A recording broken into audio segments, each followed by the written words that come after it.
E aí, pessoal? Tudo bem com vocês? Bem-vindos a este resumão. Hoje vamos tratar sobre o filme A Colônia de 2021, onde num futuro próximo, a Terra sucumbiu a um colapso devastador, dizimando quase toda a humanidade. Blake, uma astronauta de elite da colônia espacial Kepler, se vê presa neste cenário desolador durante uma missão de alto risco. Diante dessa situação desesperadora, Blake enfrenta o dilema crucial de determinar o destino da população remanescente que luta para sobreviver no deserto. Sua coragem e determinação serão testadas ao máximo enquanto ela se esforça para salvar essas almas desamparadas que clamam por ajuda. E se você é novo por aqui, não esqueça de se inscrever no canal e ativar as notificações, também deixe o like que é muito importante para fortalecer o canal. Então vamos ao filme.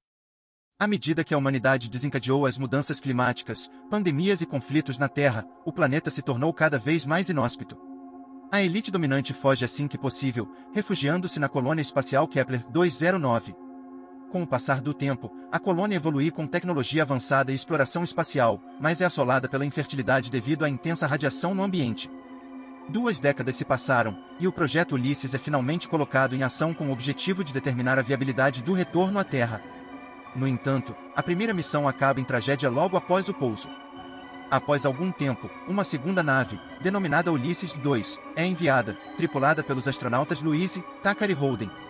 No entanto, a entrada na atmosfera se revela mais desafiadora do que o previsto, levando a cápsula espacial a aterrissar em uma planície de maré nas proximidades de um farol meteorológico, que continua a transmitir dados de telemetria de volta à colônia espacial Kepler. Após lutar para chegar à costa e sobreviver, Louise busca por seus companheiros. Encontra Holden, já sem vida, e Tucker dentro da cápsula espacial com uma perna ferida. Sem alternativa, decide explorar sozinha. Testa a água com um biômetro e detecta sinais de vida. Encontra uma criatura semelhante a um Quericeratta e, ao tentar coletar uma amostra, é repentinamente picada por uma criatura semelhante a uma água-viva. Felizmente, Louise está equipada com um kit médico e prontamente aplica um spray medicinal na ferida antes de guardar a amostra em sua bolsa vermelha. No entanto, no momento seguinte, Tucker alerta sobre a iminente chegada de uma tempestade, e Louise vê sua visibilidade diminuir à medida que uma densa névoa a envolve. Diante disso, Tucker sai da cápsula e dispara um sinalizador. Seguindo a luz, Louise lentamente começa a voltar para o ônibus, sem perceber que um homem misterioso também viu o sinalizador. Ele chega primeiro à nave e ataca Tucker, que se defende com o sinalizador e o assusta. Quando Louise finalmente emergiu do nevoeiro, foi para encontrar um cenário desolador. Tucker e a nave não estavam mais lá. Seus ouvidos captaram os gritos desesperados de Tucker ecoando no ar, então ela ajustou a mira de sua arma e avistou um grupo de pessoas arrastando seu ônibus para longe. Inesperadamente, um segundo grupo os ataca por trás, fazendo com que Louise perca a consciência. Após algum tempo, Louise e Tucker despertam em um vasto poço de água, surpreendidos ao perceber que há sobreviventes fechando a tampa sobre eles. Com os ferimentos de Tucker se agravando, Louise decide subir através de um buraco em busca de suprimentos médicos. No entanto, a superfície é escorregadia e ela acaba caindo. Neste instante, uma corda é derrubada por uma figura enigmática, e finalmente Louise ascende em direção a uma comunidade inteira de humanos férteis conhecidos como Vaslamas. É quase inacreditável para ela ver crianças novamente.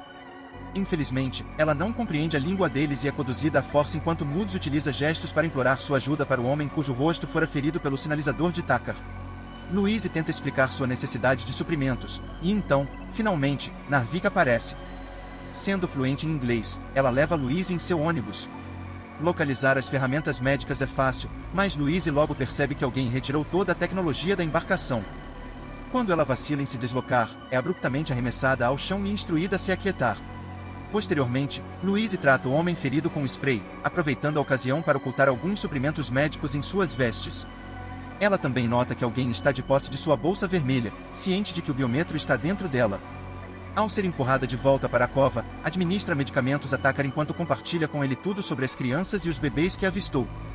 Como a nave deles está danificada, ela está convencida de que precisam localizar o biômetro e utilizá-lo para solicitar assistência. Entretanto, Tucker reconhece a gravidade de seus ferimentos e compreende que não sobreviverá, então busca uma solução que mantém guardada em seu colar de identificação militar, decidindo encerrar as coisas por conta própria. Agora, sentindo-se solitária, Louise começa a relembrar sua infância. O pai de Blake, também um astronauta, desapareceu durante sua primeira missão. Na infância dela, Blake presenteou-a com uma caixa de fósforos, onde 3 astronautas famosos adornavam a frente. Ele revelou que possuía um, sugerindo que eles combinariam ao acendê-los simultaneamente. prometeu-lhe que, ao acenderem um em horário predeterminado, estariam unidos novamente antes que o último fósforo se apagasse. A frase, para muitos, que Louise repete o tempo todo, foi ensinada a ela por seu pai para que ela aprendesse a se preocupar com o bem maior. O flashback desaparece e é revelado que Louise só tem mais uma partida. Nesse momento, as marés finalmente sobem e começam a encher o poço, então Louise começa subindo novamente. Segurando firme a tampa, ela solicita auxílio, e um homem concorda em removê-la e prendê-la ao casco de um dos barcos da comunidade. Louise age de maneira a conquistar a confiança deles enquanto observa uma rede trazer de volta o corpo de Tucker.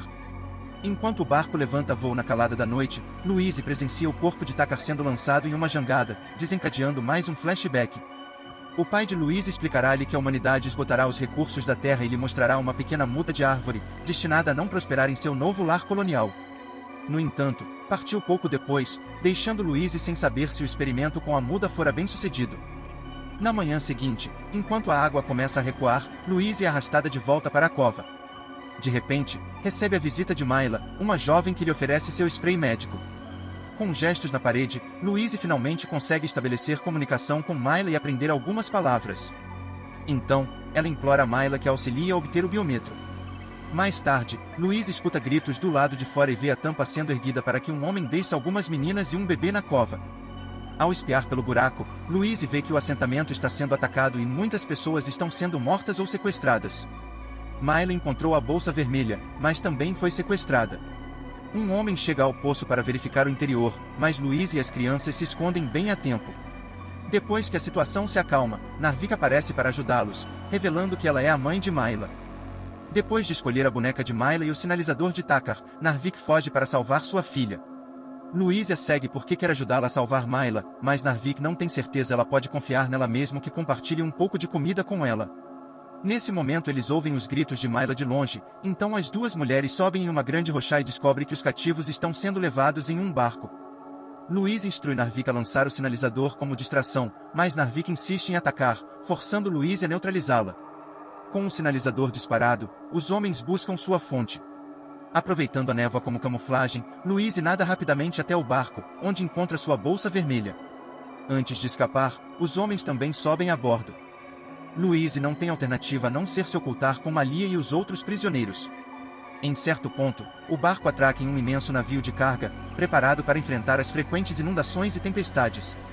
Sob a supervisão de um guarda chamado Palin, os prisioneiros são designados para seus destinos. Enquanto os meninos são direcionados para o trabalho, Malia e as demais meninas são separadas do grupo. Foi então que Palin descobriu a arma de Louise na bolsa vermelha, percebendo, durante sua busca pelo proprietário, que Louise não era local. Palin conduz Louise por um corredor e, após revistá-la, apresenta ao líder do navio, Gibson, que revela ser um sobrevivente do Ulisses I e tem lembranças de Louise desde sua infância. Louise compartilha com ele os eventos que levaram ao desaparecimento de sua nave do biômetro, enquanto Gibson compartilha sobre o primeiro encontro de seu grupo com os Moods quando eles chegaram. Blake tinha sido muito bom com os habitantes locais, mas um dia eles se rebelaram de repente e destruíram a cápsula Ulisses I junto com seu equipamento de comunicação, matando Blake no processo. Aparentemente Blake tinha um plano para construir uma barragem gigante e usar o oceano como eletricidade, então Gibson discute com Louise as chances de trazer pessoas da colônia de volta à Terra. A conversa é interrompida pelo filho adotivo de Gibson, Neil, que presenteia Louise com um origami nave espacial. Após conduzir Louise em um tour pelo local para apresentar o maldito, Gibson a leva para uma cabana onde ela poderá ficar temporariamente. Instantaneamente, ela se dirige à cama e tenta enfrentar sua dor enquanto rememora as aulas de ciência com o pai. Na manhã seguinte, após o banho, Louise descobre sangue entre as pernas, percebendo assim que é fértil e poderia procriar ali. Mais tarde, é conduzida a uma aula repleta de filhas dos Moods, entre elas Myla, cuja expressão não denota felicidade. Gibson é o instrutor deles, e após compartilharem uma música, ele lhes concede a oportunidade de fazer perguntas a Louise sobre a colônia espacial. Terminada a aula, Louise sai para passear e encontra Neil, que tem aulas particulares. Em vez de se juntar aos outros. Ele gosta de Louise porque adora astronautas e depois que ela o ajuda com o dever de matemática. Ele mostra a ela um segredo que fica escondido atrás de uma cortina, é uma pequena árvore que cresce uma jarra. Reconhecendo o experimento, Louise pergunta a Neil como ele aprendeu a fazer isso, e ele responde que há um homem estranho morando em uma cabana ao lado da casa das máquinas. Louise quer que Neil a leve lá, mas ele não deveria falar com o homem. E recusa. Após obter um mapa do navio na porta, Louise se apressa em direção à cabana do homem, onde faz uma descoberta surpreendente: seu pai está vivo e confinado todo esse tempo. Neste instante, Gibson surge e inicia uma explicação, justificando suas mentiras ao revelar que Blake liderou a rebelião ao se aliar aos Moods após se apaixonar por uma mulher do grupo. Então Louise finalmente consegue entrar e se reencontra com seu pai depois de 15 anos. Ela está desapontada porque seu pai traiu a missão e desistiu de sua filha. Mas Blake explica que os residentes do Kepler nunca deveriam retornar à Terra, dizendo que ele parar seus erros. Louise sai da sala, magoada e com pressa.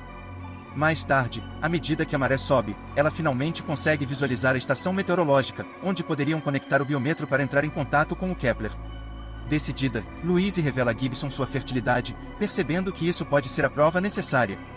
Gibson, por sua vez, se compromete a encontrar o biômetro.